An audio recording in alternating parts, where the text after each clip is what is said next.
The show starts with a gander through tomorrow's headlines, so let's do that now, starting with the Daily Mail, which has "Don't let Putin do this in your name." That's Boris's message to the Russian people.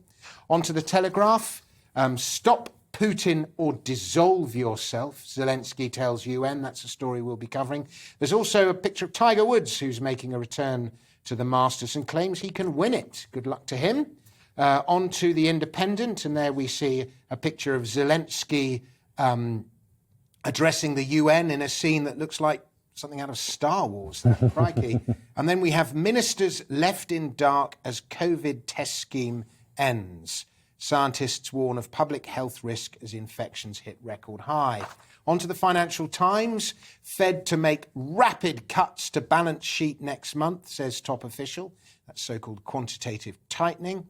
And there's also US, UK and Australia band together on hypersonic weapons to counter China. That's just what we need. Right, the Mirror's next. "If I don't make it, this is who you are." And this is a message that a mum has written on her 2-year-old daughter's back in case she's killed. Can you imagine? Onto the Times.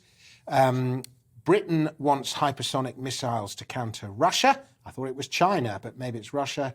And there's a picture of a protester in Moscow who's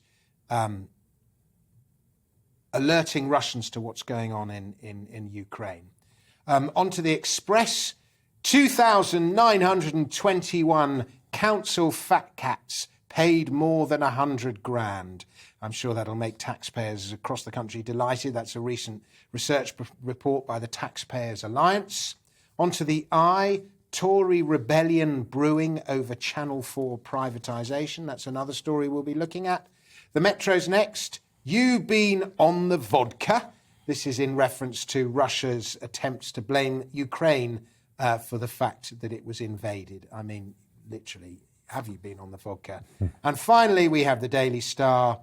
"Oldies on the front line. Dud's army." Don't tell him your name, Ivan. Vlad's so desperate he's recruiting soldiers aged 60. Goodness me. And those are the headlines.